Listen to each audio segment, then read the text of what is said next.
So at this point, I would like to invite Dr. Julie Cordell up here and Dr. Janice Derrick, and they are going to guide us through the art and music connections for 4 of the pieces that are in this exhibition.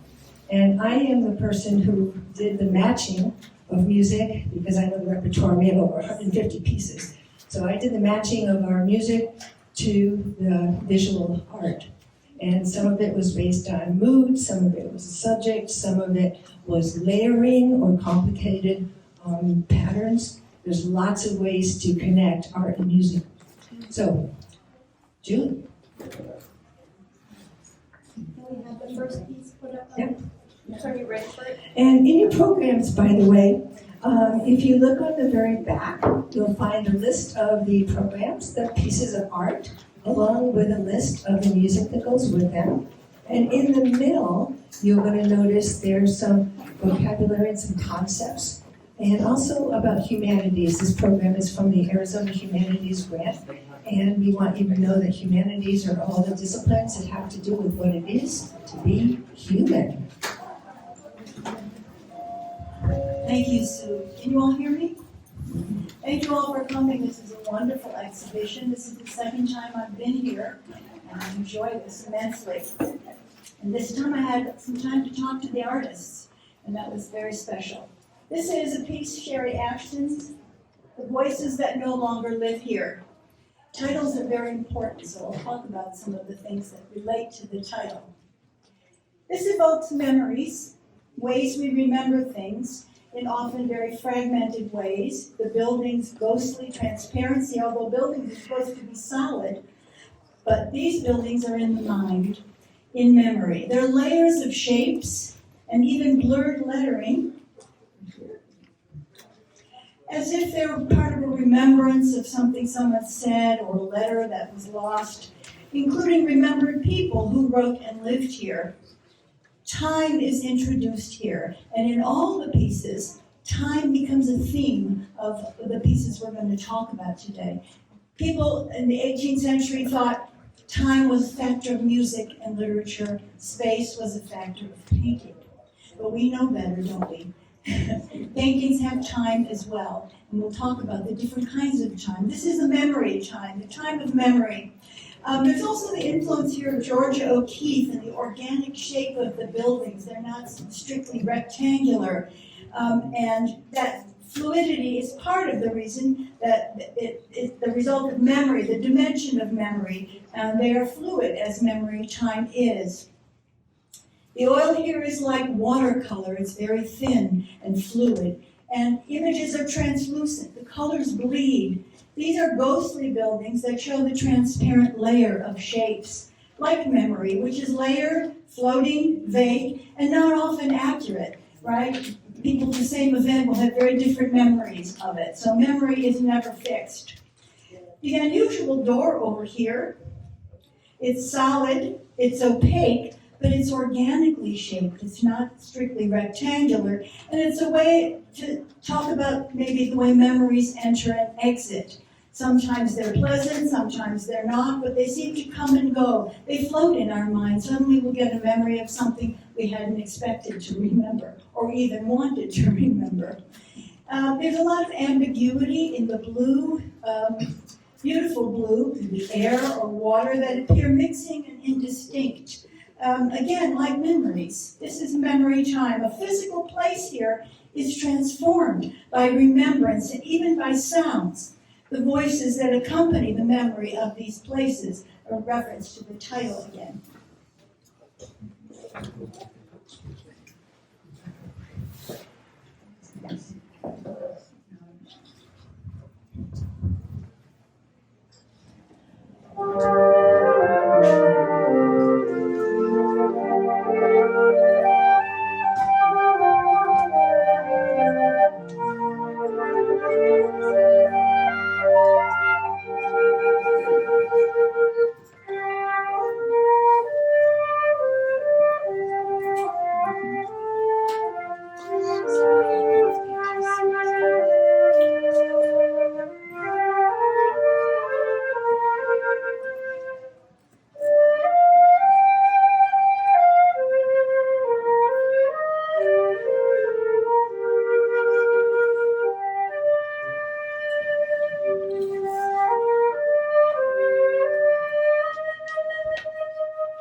she said about memory is terribly important in this situation.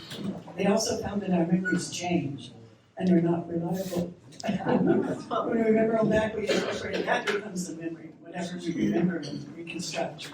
So that's why this haziness of it and the two structures could be relevant.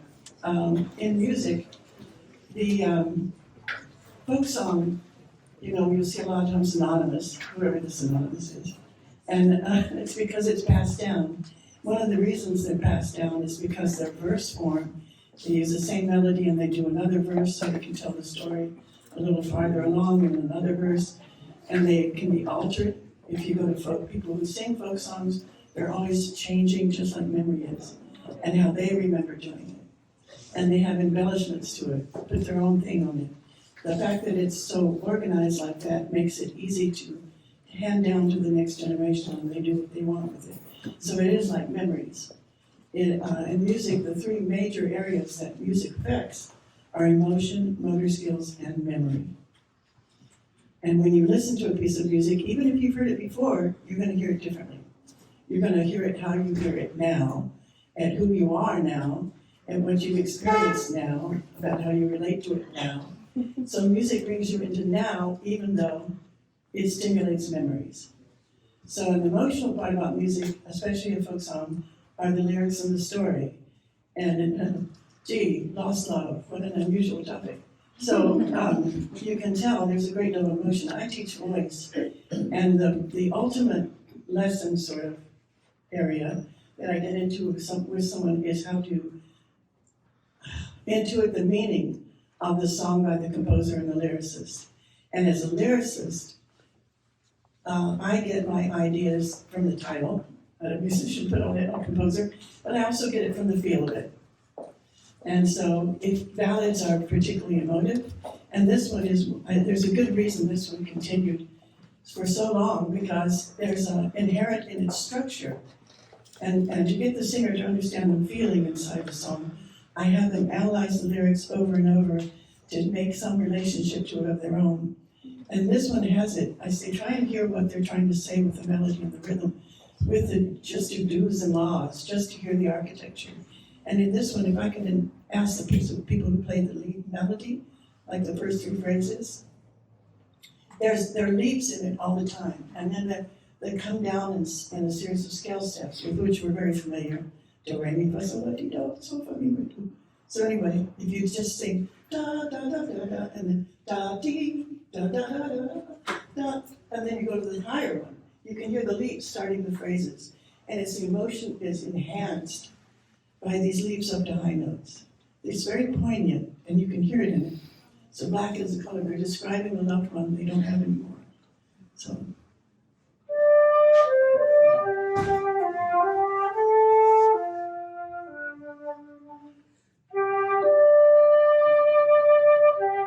And hold on it. That gives it more emphasis. Again.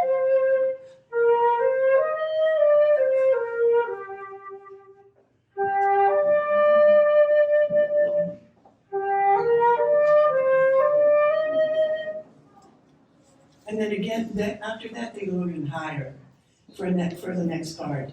So there's a lot of emotion inside of the melody, inside of the structure of the rhythm, and where there's high points and they're kind of held a little bit. So there's certain dramatic things in the picture I see. That door is very black. It's very mysterious. So it's like, how do you explain loss and grief, So, and the other stuff is blurred, so you would like to know exactly how somebody looked. Children who lose parents are very upset because they can't remember past a certain point. So there's a lot of things tied up in this picture that I think that's a very good song. There you go. I have a limited time. Sure. No, Sherry? Sherry. Oh, good. Oh, great. 3 minutes. Okay. I will be faster. Oh wait, is this Okay, you have to push the button. button? First of all, wow, okay, music is amazing. And I'm really honored to be here. Thank you so much for inviting me and just okay, so to talk about memory, and my mother is standing right there. This is the kind of thing where you have to go like this. I'm just kidding. I can't look at my mom. So I'm a third generation Arizonan, and I literally grew up in the desert, carving forts out of the dust, sprinkling water as an escape. So to see some connections, a few of you have come up to me and had like a similar visceral reaction that I'm having right now with this art, obviously, has been really special and more than any artist could ever ask for. So I appreciate it. Somebody told me that when you public speak, 30 seconds after you start, your heart rate will relax, and it's not happening. It's the most beautiful. It's like singing. Yes. Or showing up, in your dreams. Yeah. Closed. It's the next best thing. Public speaking. So yeah, it hasn't started happening yet. But so to speak a little bit about this piece, it's kind of multifaceted in it's my memory, my nostalgia of that time, but also where I actually did that is now more houses and more suburbs. And we can get sad about that, but also think of, my voice is no longer there. But there are voices there. They're riding the bike paths, they're in the parks, they're having their own memories, their own nostalgia. So it's kind of that full circle moment. We can choose to be sad or nostalgic or realize that more people are having their experiences with this wonderful state. And so that's kind of my intention behind this painting and what I'm kind of working towards with the whole series that I'm doing. And I just love that everybody's been connected to it today. So thank you very much.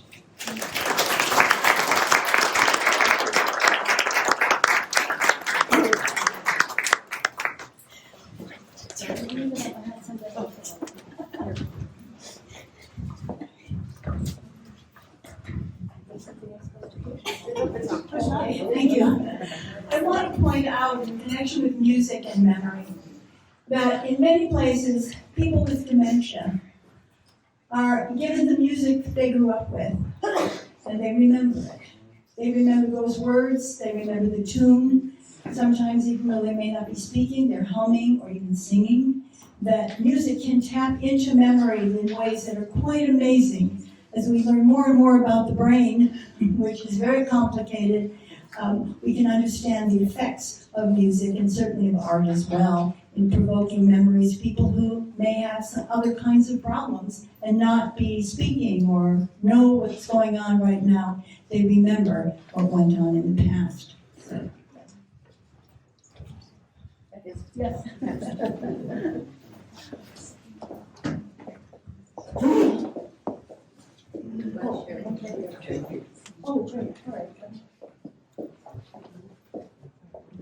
I'm back here because we're going to talk about Augie Tantelo's painting here, The Glass Gallery. This painting is also about time, but a different kind of time, the time of seeing.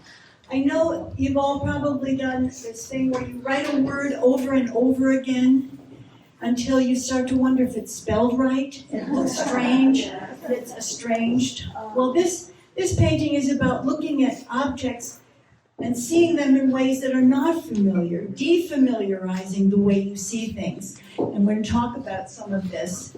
It's about reflection, it's about transparency and translucency. There are graphic lines over here, for example, that don't describe anything. They just seem to exist in their own space. If the tree looks like it's coming from the vase, but when you see the reflection of the vase, there's no tree. Is the tree really there? Is it a reflection? Is it something you thought you saw or don't quite understand. Sometimes shapes and colors and form live in their own world and in their own right. And we're attracted to those things in many cases. And you can see here, objects reflect other objects and they become fluid or translucent instead of solid, which they were originally solid, meant all of these things. We're also in a place. We have cars and people, we have houses. At the same time, those things form a backdrop that is just as transparent and reflective as the glass gallery that we're looking at here. I think this artist explores space and makes objects do the same. There's a lot of ambiguity here. There is also openness to the play of the very act of seeing. And if you stare at something long enough, you know it starts to look very different, just like those words do when you write them over and over again. Reality, whatever it is limiting. And our sight can sometimes see things differently than they actually exist in the world, or we invent them in a way that denies their function and finds something else for them to mean or do. Here, the shapes may refer to objects, but seem to exist on their own. Here, lots of examples over here of things. What is that? What does it mean? It means itself. It means its own shape. It means we're experiencing the time of seeing. And that's a different time than memory, and we're going to look at some other times in the other paintings that we're going to talk about as well. So these objects and shapes exist on their own. Lines take over. They just exist because the artist decided to put them there, to do something with them, to make them aesthetically appealing. They don't actually define anything. And that is what we're talking about when we talk about the time of seeing and staring and letting things sink in. In museums, people spend 3 to 7 seconds in front of every painting. That's really not enough time. And this painting is a good example of a work that calls you to stop and see what you're seeing, and see things that you don't identify with or can't understand or don't recognize. All of that's important in the way we see. And that's also part of what it means to work with things and with people. We need to give everything more attention than 3 to 5 seconds. And this painting calls forth that kind of long process, intense process of seeing.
It's not that hard, you know, push that little button.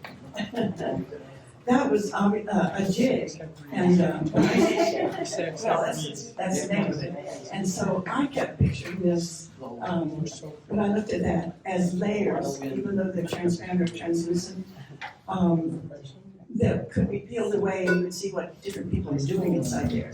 If you've lived in an urban area, that was, you know, layers of people up and down, you know, there's stuff going on in every room. You have no idea in every apartment what's going on. There could be a million things. So this looks like a conglomeration of a lot of things that you might wonder what's going on in that little square of that painting. But there, I pictured most of all a dance company dancing to the jig, because there are different things that happen, different melodic things, and sometimes they're all together, and sometimes they're separate. So it's sort of like if they staged some people working. I can see this as a backdrop, and you have layers, and they peel the layer off, and they see something else going on. So the dancers would be dancing to one of the theme together, and the next one, they 2 or 3 things would be going on, different movements by different parts of the dance company. So that there's a lot of, it's like a condensation of a lot of different personalities, a lot of different themes, a lot of different harmonies, places where they go dum, dum, dum, all together, and then they go da, da, and somebody else is doing something underneath, dum, da, da. So to me, the complexity and the density of this, in terms of personalities and expression in color and reflection, is a lot like a dance company doing something to that, who would just love to do something to that big jig. Get all those people busy doing all those different things. So to me, it's like a conglomeration of personalities that are reflected in a musical theme and rhythm that changes a lot. And then refers back to the motif from before, you know, a melodic thing. If you remember Peter and the Wolf, that was all about motifs.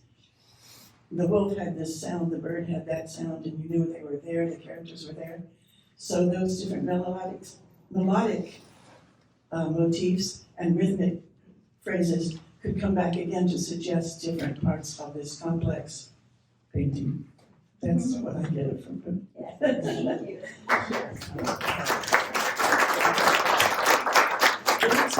Dance music is a whole other area. That's the second one, remember? Memories, motor skills, and emotions. Remember, for music.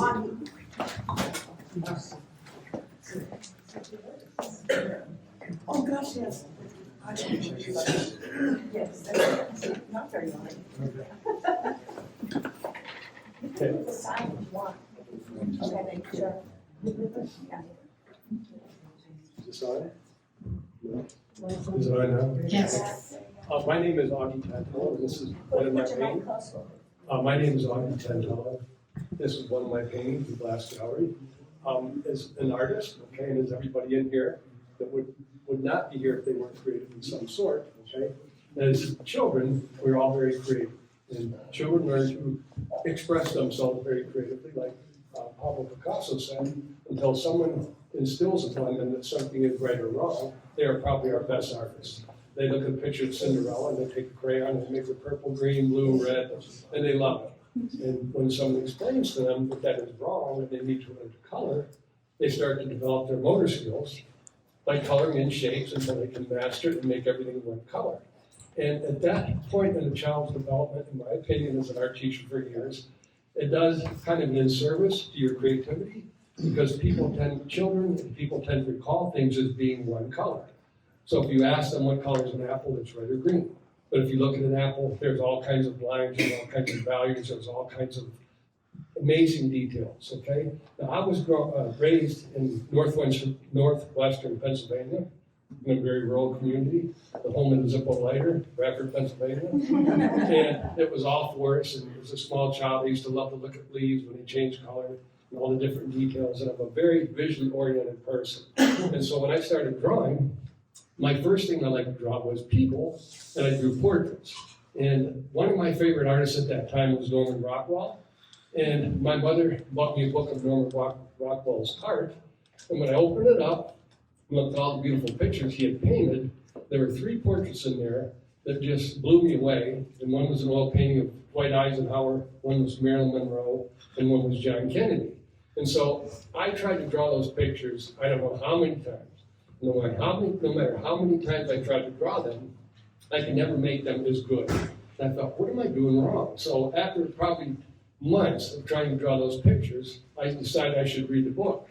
And when I read the book, I discovered that he used a projector, and he traced it. Okay? And so I was a little bit disappointed, but his painting technique was just amazing. So I knew I had a lot to learn about painting. And when I started to paint several years after that, okay, I spent years drawing. I started to realize that no matter how many people I drew, no matter how many leaves, how many things that were real, you develop your skills by looking at something and comparing the results. If it looks like that object, then you are successful. If it doesn't, you have to learn how to do it better, modify it, change it in some way, shape, or form until it looks exactly or as close as you can get to the same. After you draw for a number of years and learn to paint, the challenge of making things look exactly like the other object become a little boring. And so you start to get a little more creative. And I started to notice, my wife will tell you, when we watch TV, I'm always saying, what's that thing in the background? What's that picture on the wall? I just noticed things like that. And one day, I was doing landscape for quite a while. I went up to Sedona, and I was driving up to take some pictures of things I wanted to paint. And it was just like this outside. It was a beautiful, cloudy or sunny day. And as I got to Sedona, it had all clouded over. And I was disappointed because I thought I'm going to go hiking. There'll be no shadows. There'll be nothing that looks three-dimensional. And I was discouraged. So I thought, well, I'm here. Let's hike anyway. So I started hiking up my Oak Tree Canyon. There's a painting around the corner of that wall, and it's called The Tree Revisited. It's hanging up. And as I was walking, I saw this pool of water, and the tree was up on a hill, was reflected on the surface of that water. And where the clouds were, it was all white. And where the tree was, it was a silhouette, and you could see the rocks through the tree. And I thought, whoa, this is pretty neat. There was a leaf floating in the water. So I backed up, and it disappeared. So I went to one side of the chain. So I took 10 or 15 pictures of this image, and I thought, I got to paint that. And so I did paint that. It's over there on the wall. And that got me noticing things in a lot different directions. So I started going out and looking for things to paint that were reflections.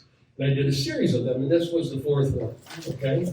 And so now I've gotten to a point with these paintings where I've actually seen paintings within the paintings, and I've cut little pieces of mat board out, and I've gone around my paintings, and I've seen shapes like this, I've seen shapes like this, that I've actually made into smaller testings for larger paintings. And it's just got me into a whole different direction, and now my work is becoming much more abstract and much more fun.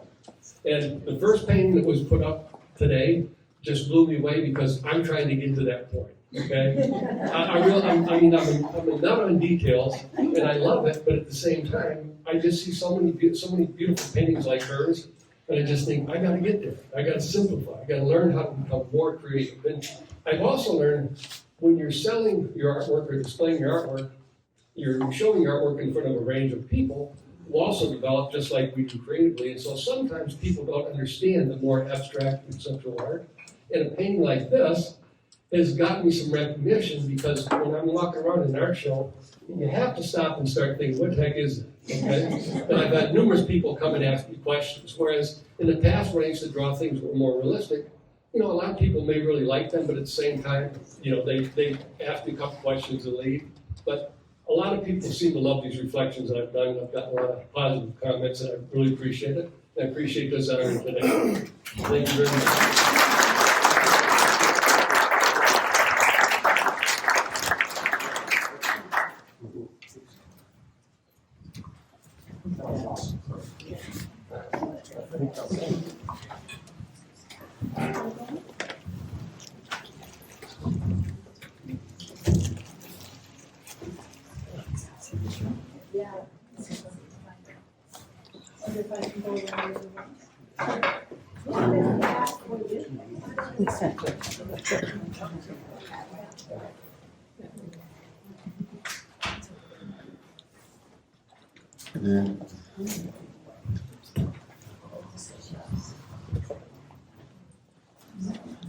You gotta go where the art is. This painting is called Escarpment. An escarpment, I looked up, is a long slope, especially at the edge of a cliff. And in this painting, scale tells us its own story. Because we're over here, these trees are in the foreground, and so are we. But we're right on the edge, because the scale of these trees is much smaller, which means we've fallen off the cliff if we get to these trees. We don't want to do that. But that's what an escarpment is. So the scale of the rocks and trees are expressive rather than descriptive. Very important. And scale conveys this sharp drop-off right in the front here where we, the viewers, are standing. In addition, the rocks are outlined.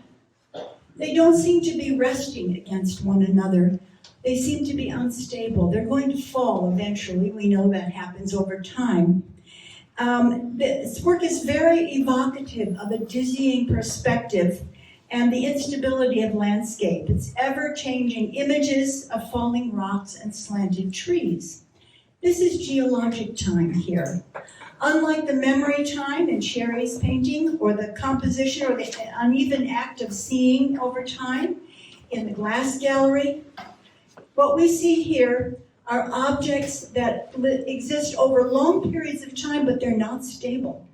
They may seem stable to us because we live in a very short part of that geologic time. Now, the Impressionists were the first people to care about time over time, changing time. So you think of Monet's haystacks from different seasons, spring, winter, summer, or you think of the cathedrals he paints over different hours of the day. Well, we live in those hours and we live in those seasons, but we don't really live in geologic time.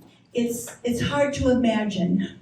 It's almost like those nova shows in astronomy that give you a headache to try to imagine that space that goes on and on. It's just beyond normal human experience, and yet we do live in it in some ways, and the geologic time gives us a sense of how small we are, but also recently how responsible we are for the changes that we're undergoing.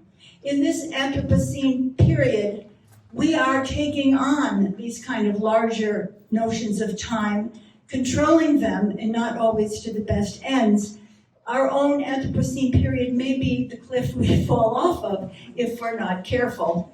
This is then the third kind of time in these paintings, and we'll talk about time again in the last paintings.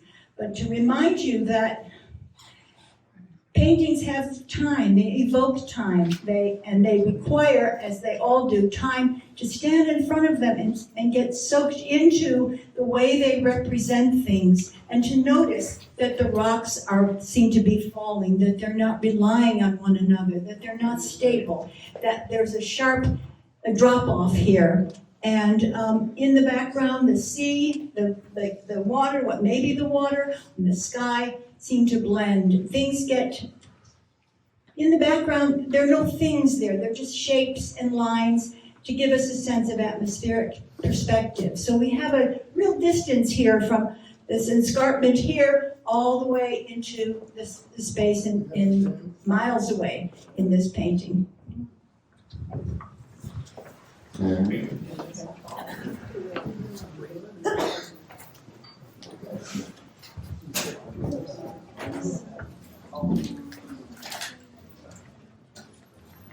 Thank you.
Aren't they lovely? Yeah. Very good. They're really good.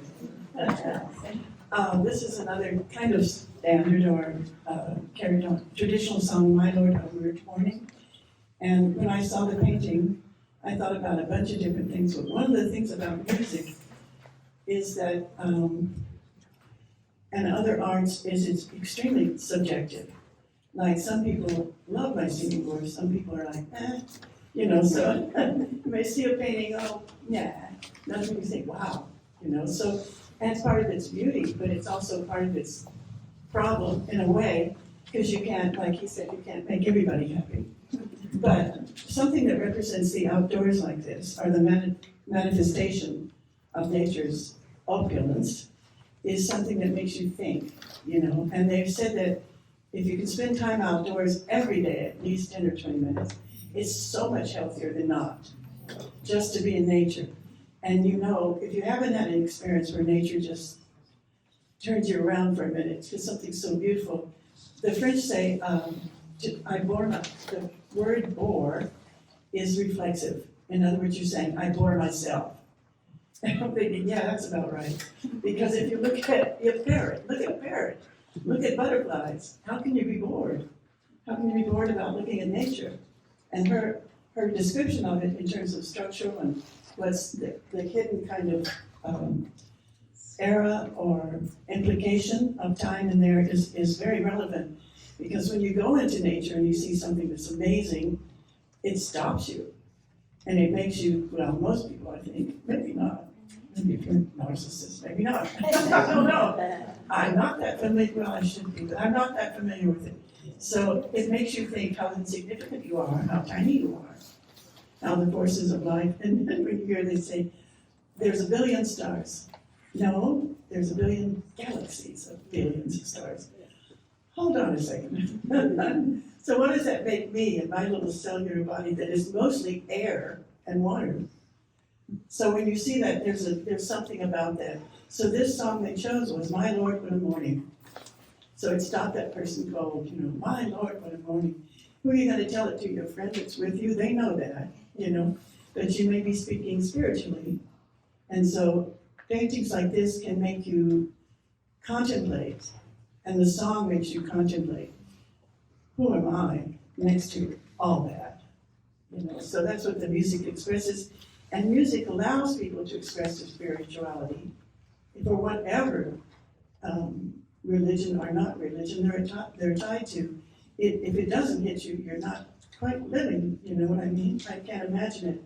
So that's what I think the music does. And if you really look at that, you think, wow, where is that? That's really amazing. So I think that's what the music connects with that painting. And the awe. Thank you. Robert? Thanks. Okay, this is Trevon. Yeah, my name is Robert Wood. I'm the painter, the artist of this piece. It's representative of a lot of my work. I'm inspired by West and by nature, the natural world, by just the wide open spaces of the West. I'm just drawn to that. It inspired me. This painting, like I said, is called Escarpment, and it's based on a location along Forest Road 300 that travels up top of the rim from like Forest Lakes to Strawberry. And it's a great road if anyone wants to take it, because there's 100 places like this that you can look over and see the escarpment. It's a place that I love to paint. I love to be there. Today, the day that I painted, it was a nice summer day, and there's always just a great breeze that's coming up from the desert floor. And it's just so cooling and it's so peaceful and serene.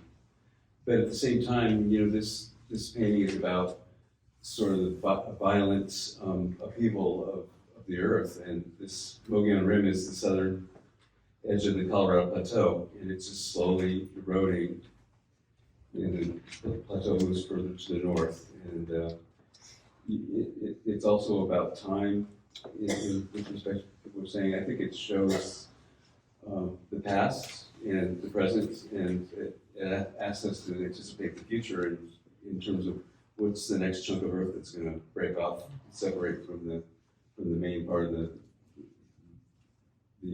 plateau, and slowly begin its journey slowly to the desert floor.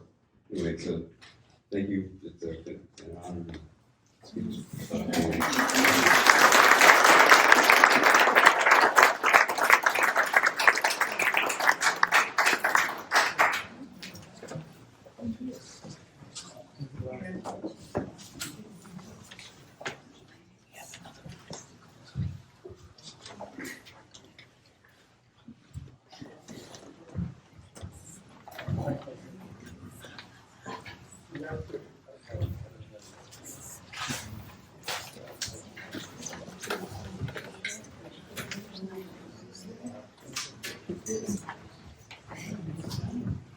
This is John Zinschel's work, The River Runs Through It.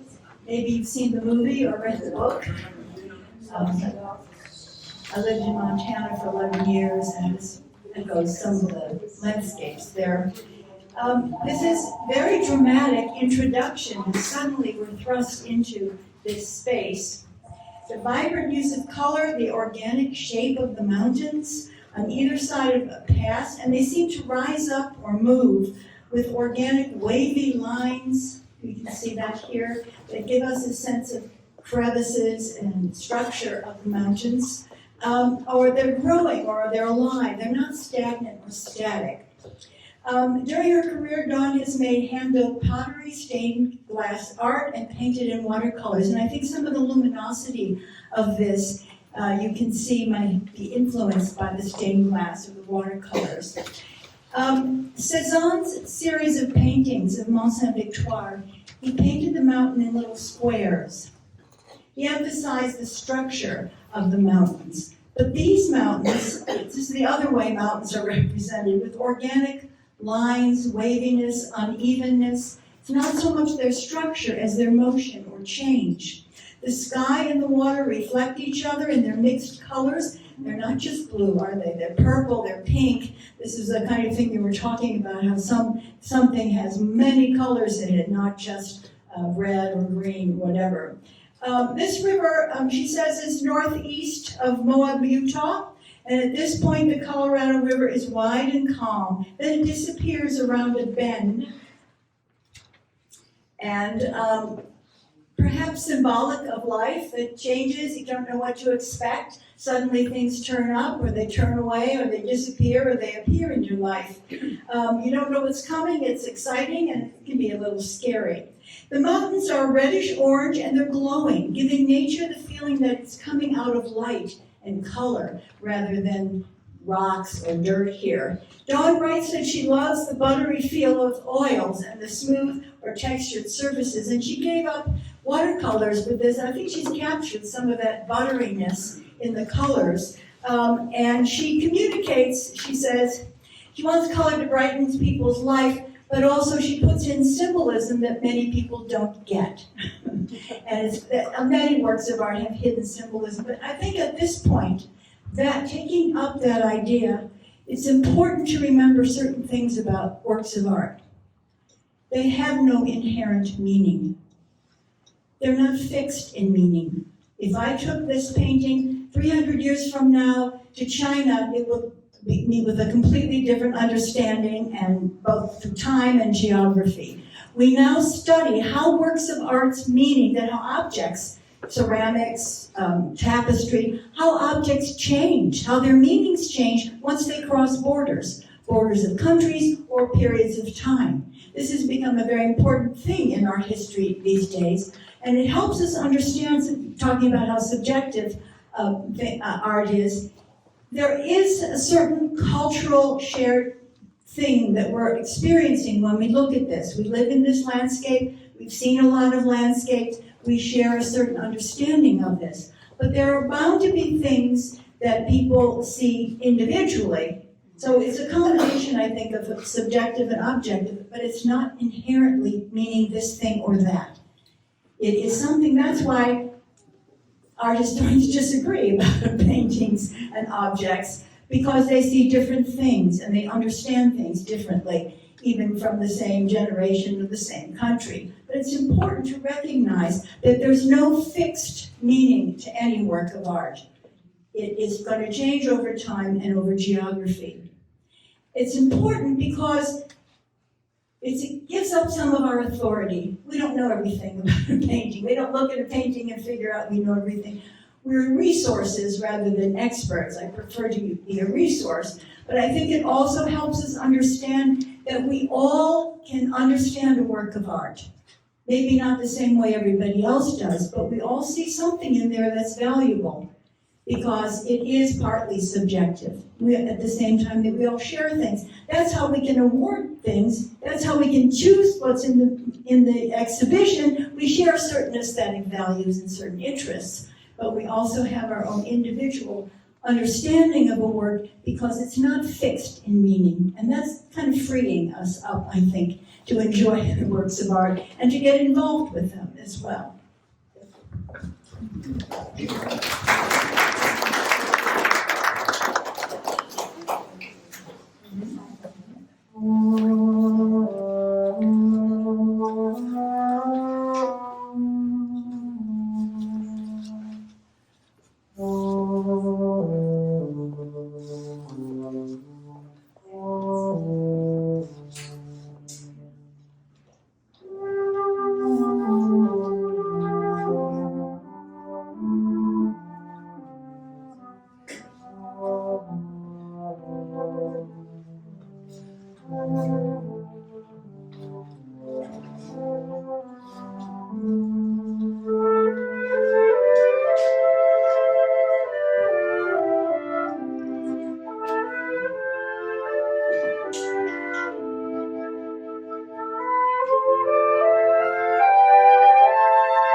Again, I think that when you look at nature like that, and this one is so vivid.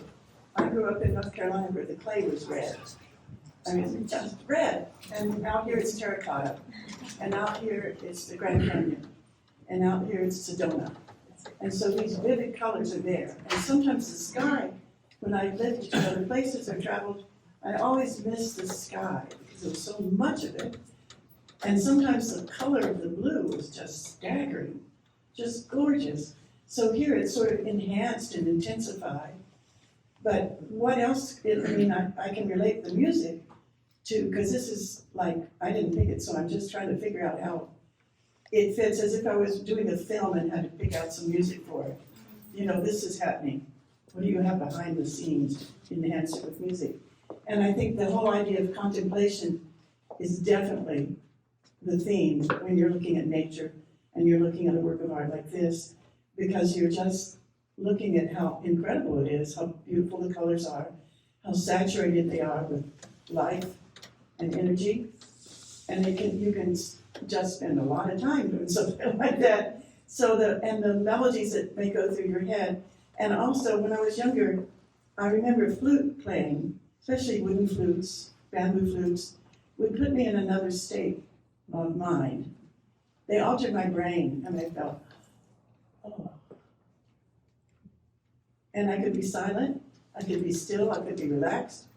So that contemplation of nature can put you in that state, which they say is very healthy, by the way. And it makes you, music is, if you look up the benefits of music, you get on the little bar there, you get 2 billion links. I'm not kidding, I counted the zeros, I can go that high. So, and a lot more repetitive. But one of the things is, it changes your heart rate, it changes all kinds of things.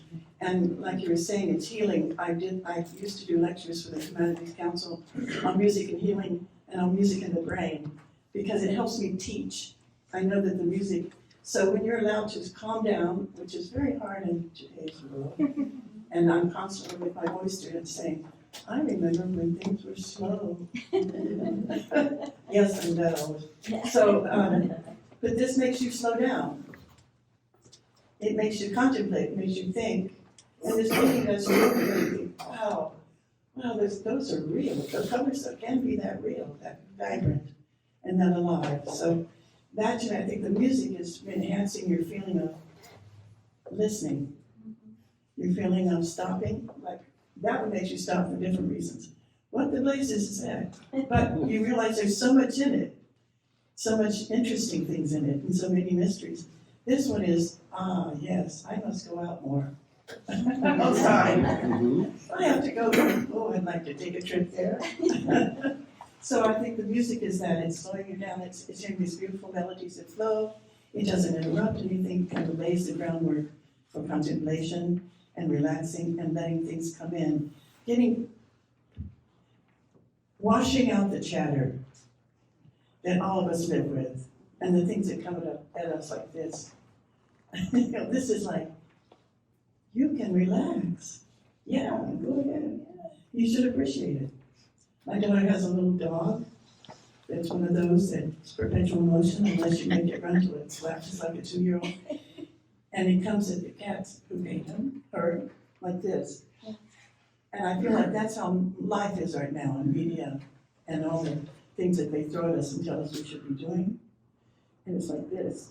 And this is like, take your time, you know? So I think the music is like that, and so is this like that to me. Music is, I can't escape it, so I really value it. Aren't they wonderful though? Yeah. They're just,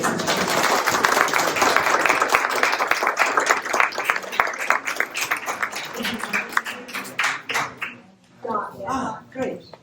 Now you can tell us your subjective thing, because you're the one who did it. Thank you. It's wonderful to be here. It's my first time at MAD, and so it's a great experience for me to have this chosen. I have painted this 3 times. I visited the area, loved the calmness of the Colorado River at that point. It was so still and reflections were amazing. And I took the photo and I came home with it. And I wanted to paint something one day. I don't always paint landscapes, but I thought, well, I was really inspired by the river at that point. And so I did a painting based on kind of the colors in the original photo. And I thought, okay, well, I'm just kind of trying to copy what I saw. And I'm trying to get away from that to develop myself more as an artist, as an abstract artist, as an impressionist. And so I painted it again. And this time I tried to loosen up, I tried to use different colors.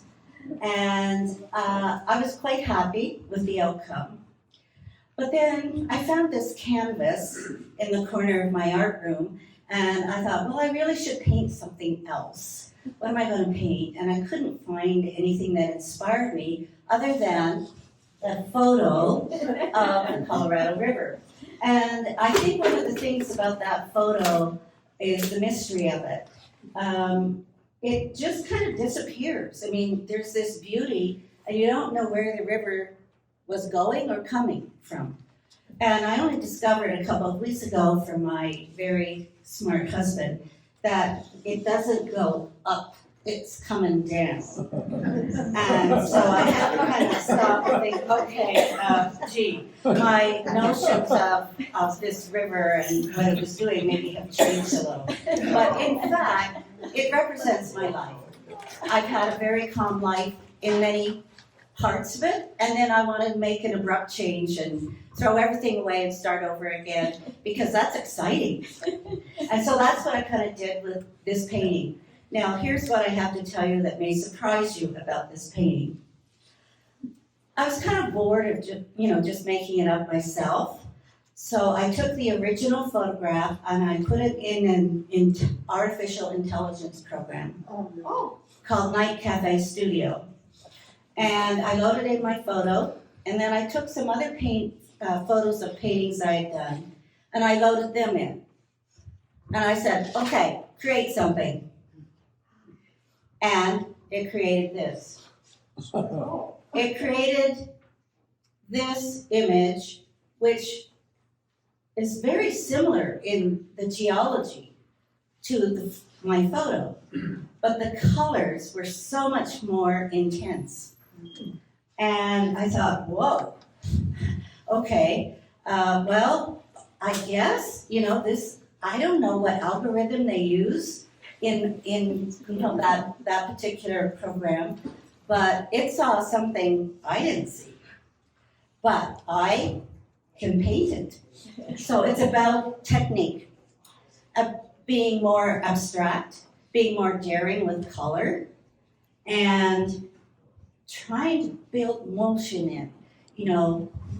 People say a lot of paintings need something moving in them because that makes you feel alive, that you're a part of that painting.